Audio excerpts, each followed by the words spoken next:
कॉन्फाउंडिंग compounding Warren Buffett की 84 अरब dollar, करीब 7 लाख करोड़ की कुल दौलत में से 81 अरब डॉलर उन्होंने 65 साल की उम्र के बाद कमाई थी। हमारा दिमाग ऐसी चीजें समझने के लिए बना ही नहीं है। कई बार एक फील्ड की सीख किसी और फील्ड में भी बड़ी काम की साबित होती है। जैसे हजारों साल पुरानी बर्फीली उम्र, आइस एज की कहानी, जो हमें पैसा बढ़ाने के बारे में बहुत कुछ सिखाती है। धरती के बारे में ही हमारी वैज्ञानिक समझ उतनी पुरानी नहीं है जितना आप सोच सकते हो। जमीन के नीचे जाकर गहराई से पता लगाना कि ये दुनिया कैसे काम करती है, ये टेक्नोलॉजी अभी कुछ ही वक्त से मुमकिन हुई है। आइजैक न्यूटन ने सैकड़ों साल पहले सितारों की चाल निकाल दी थी, लेकिन धरती के बेसिक सिस्टम को समझने में हमें काफी वक्त लगा। 19वीं सदी तक तो वैज्ञानिकों को यही यकीन नहीं था कि धरती कभी बर्फ से ढकी हुई थी, लेकिन बाद में इतने सबूत मिले कि अब मना करना नामुमकिन था। हर जगह ऐसे पत्थर दिखे जो बर्फ से घिस चुके थे, रॉक बेड्स पर स्क्रैचेस थे, और ये साफ हो गया कि ऐसी एक नहीं 5 आइस एजेस आ चुकी हैं। अब सोचो, पूरी धरती को जमाना, फिर पिघलाना, फिर दोबारा जमाना, इतनी एनर्जी चाहिए कि दिमाग हिल जाए। ऐसा क्या था जो बार बार ये सब करवा रहा था? लाजमी है, ये धरती की सबसे ताकतवर ताकत रही होगी, और थी भी, बस जैसी किसी ने उम्मीद नहीं की थी। बहुत सारी थ्योरीज आई। किसी ने कहा पहाड़ बनने से मौसम बदला होगा, किसी ने कहा ज्वालामुखी फूटे होंगे जिससे गर्मी बढ़ गई। लेकिन ये सब सिर्फ एक आइस एज को तो समझा सकते थे। 5 बार रिपीट हुआ ये सब, उसका जवाब किसी के पास नहीं था। फिर 1900 के आसपास एक सर्बियन साइंटिस्ट मिलुतिन मिलानकोविच ने धरती के बाकी ग्रहों के मुकाबले पोजीशन को स्टडी किया और एक ऐसी थ्योरी दी जिसे आज सही माना जाता है। इसे सूरज और चांद की ग्रेविटी धीरे धीरे धरती की पोजीशन और झुकाव में बदलाव करती है। इसका असर हजारों सालों तक चलता है, और कभी एक हिस्सा ज्यादा धूप पाता है, कभी कम। यहीं से मजा शुरू होता है। मिलानकोविच पहले मानते थे कि सर्दियां इतनी ज्यादा कड़क होती हैं कि पूरी धरती बर्फ बन जाती है। लेकिन फिर एक रूसी मौसम वैज्ञानिक व्लादिमीर कोपेन ने उनकी थ्योरी में एक गजब की बात निकाली। असल में कारण था गर्मियां ठंडी होना, सर्दियां नहीं। ओ कैसे? जब गर्मी इतनी ठंडी हो कि पिछले साल की बर्फ पिघले ही ना, तो अगली सर्दियों में बर्फ और चिपक जाती है, और फिर अगली गर्मी में वो और नहीं पिघलती, और हर साल बर्फ बढ़ती जाती है। ये बर्फ सूरज की रोशनी को रिफ्लेक्ट करती है, मतलब धरती और ठंडी हो जाती है, और ये सिलसिला चलता रहता है। कुछ 100 सालों में हल्की सी बर्फ से एक पूरी आइस शीट बन जाती है जो पूरे कॉन्टिनेंट को ढक लेती है। उल्टा भी होता है, वो अगर झुकाव ऐसा हो जाए कि ज्यादा धूप मिले तो बर्फ पिघल जाती है, कम रिफ्लेक्शन होता है, ज्यादा तापमान आता है, और फिर अगले साल बर्फ जमती ही नहीं। यही चक्र चलता रहता है। हाँ, सबसे जबरदस्त बात क्या है? इतना बड़ा बदलाव सिर्फ एक छोटे से चेंज से शुरू होता है। थोड़ी सी बर्फ जो किसी ने नोटिस भी नहीं की, वो कुछ ही समय में पूरी धरती को मीलों मोटी बर्फ से ढक देती है। जैसा कि ग्लेशियर एक्सपर्ट ग्वेन शुल्ट्स ने कहा था, बॉन तोड़ी ताम। बर्फ की मोटाई इस बात पर नहीं टिकी होती कि बर्फ कितनी गिरी, बल्कि इस बात पर कि वो कितने वक्त तक टिक गई। सी क्या है, बड़ी चीजें बनाने के लिए बड़ी ताकत नहीं चाहिए। अगर कोई चीज कंपाउंड करती है, यानी थोड़ी सी ग्रोथ आगे की ग्रोथ को जन्म देती है, तो छोटे स्टार्ट से भी इतना बड़ा रिजल्ट आ सकता है कि दिमाग चकरा जाए। और ये इतनी अजीब बात लगती है कि हम अंदाजा ही नहीं लगा पाते कि पैसा कहाँ से बढ़ता है, कितना बढ़ सकता है, और कहाँ तक जा सकता है।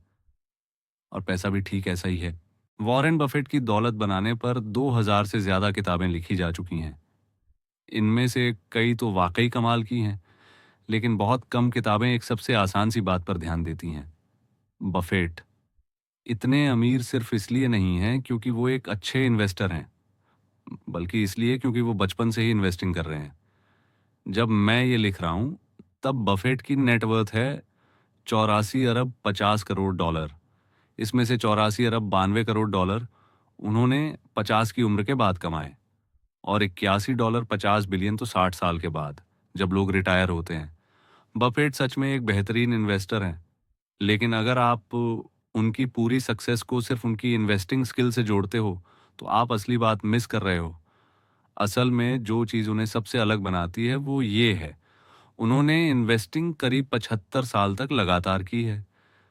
अगर वो बाकी लोगों की तरह 30 की उम्र में इन्वेस्टिंग शुरू करते और 60 में रिटायर हो जाते तो शायद ही कोई उन्हें जानता। अब ज़रा एक मज़ेदार सोचो, बफेट ने इन्वेस्टिंग सीरियसली 10 साल की उम्र से शुरू कर दी थी।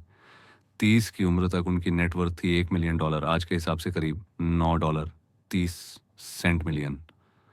अब सोचो अगर वो एक नॉर्मल इंसान होते, जैसे कि टीनेज और 20s में घूमते, जिंदगी समझते, और 30 की उम्र में उनकी नेटवर्थ होती सिर्फ $25,000।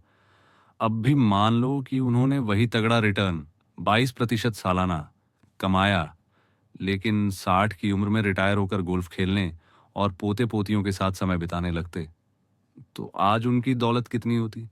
$84.50 बिलियन नहीं, सिर्फ $11.99 मिलियन। यानी उनकी असली दौलत से 99% कम। मतलब साफ है, बफेट की सक्सेस का सबसे बड़ा कारण है बचपन से निवेश शुरू करना और बुढ़ापे तक लगातार करते रहना। उनकी स्किल इन्वेस्टिंग है, लेकिन उनका सीक्रेट है टाइम। यही है कंपाउंडिंग का जादू। अब इसे एक और नज़र से देखो, बफेट टैप। बफेट दुनिया के सबसे अमीर इन्वेस्टर हैं, लेकिन सबसे बेस्ट परफॉर्मर नहीं है।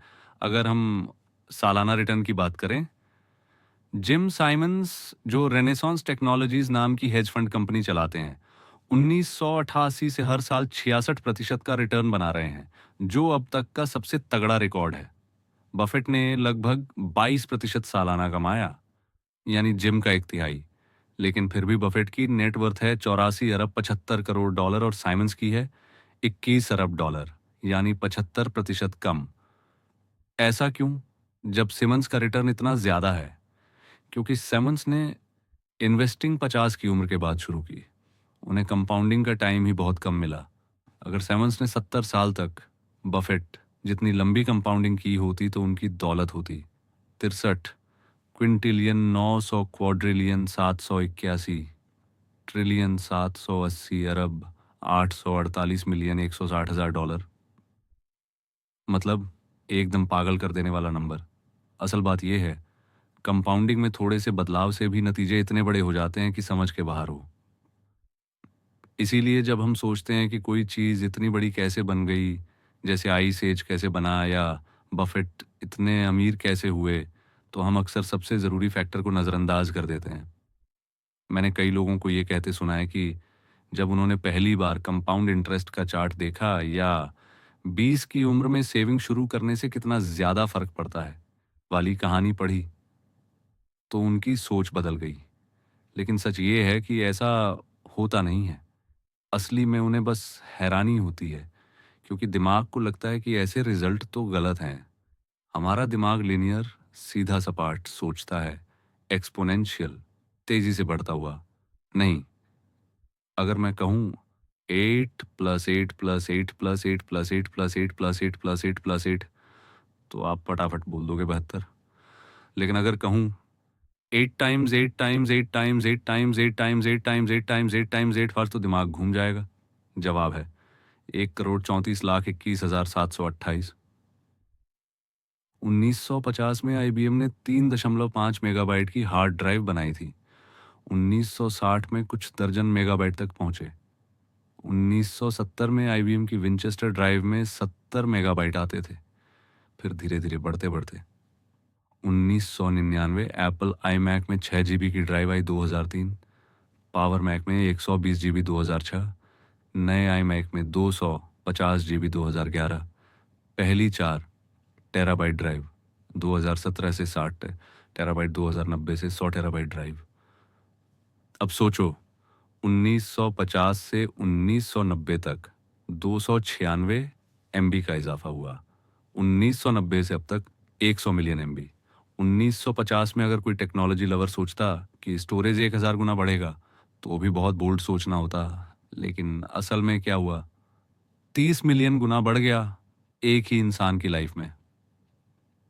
कंपाउंडिंग इतनी उलटी लगती है कि हम में से सबसे समझदार लोग भी इसकी ताकत को समझ नहीं पाते। 2004 में बिल गेट्स ने जीमेल की आलोचना की थी कि किसे 1 GB स्टोरेज की ज़रूरत है। ऑथर स्टीवन लेवी ने लिखा, भले ही गेट्स नई टेक्नोलॉजी के साथ रहते थे, लेकिन उनका माइंडसेट पुराना ही था, जिसमें स्टोरेज को बचा बचा के यूज़ किया जाता है। असल में हम कभी भी उस रफ्तार के आदी नहीं हो पाते जितनी तेज़ी से चीज़ें बढ़ सकती हैं। हाँ, जो खतरा यहाँ है वो ये है, जब कंपाउंडिंग हमारी समझ में नहीं आती तो हम उसे नज़रअंदाज कर देते हैं और दूसरे तरीकों से प्रॉब्लम सॉल्व करने की कोशिश करते हैं। हम सोचते भी नहीं कि शायद धीरे धीरे बढ़ती चीज़ें ही सबसे पावरफुल हों। बफेट की सक्सेस पर जितनी भी 2000 किताबें हैं, कोई भी किताब ये टाइटल नहीं देती। इस बंदे ने 75 साल तक लगातार इन्वेस्ट किया, जबकि यही असली राज है। आप बाजार में ढेर सारी किताबें हैं, इकोनॉमिक साइकिल्स पर, ट्रेडिंग स्ट्रैटेजीज पर, सेक्टर बेट्स पर, लेकिन सबसे पावरफुल और इम्पोर्टेंट किताब का नाम होना चाहिए चुप रहो और इंतजार करो। बस एक पेज और उस पर एक लॉन्ग टर्म ग्रोथ चार्ट। काम की बात यह है, कंपाउंडिंग का उलटा और अजीब लगने वाला नेचर ही ज्यादातर गड़बड़ इन्वेस्टमेंट्स, खराब स्ट्रैटेजीज और असफल प्लानिंग का कारण होता है। लोगों को दोष नहीं दे सकते कि वो सब मेहनत इस पर लगा देते हैं कि कैसे ज़्यादा से ज़्यादा रिटर्न कमाएं, क्योंकि हमें लगता है यही तो अमीर बनने का तरीका है। लेकिन सच्ची बात यह है, अच्छी इन्वेस्टिंग का मतलब सबसे ज़्यादा रिटर्न कमाना नहीं होता, बल्कि ऐसा रिटर्न कमाना होता है जो ठीक ठाक हो लेकिन लगातार और लंबे समय तक चलता रहे। तभी कंपाउंडिंग का असली जादू शुरू होता है।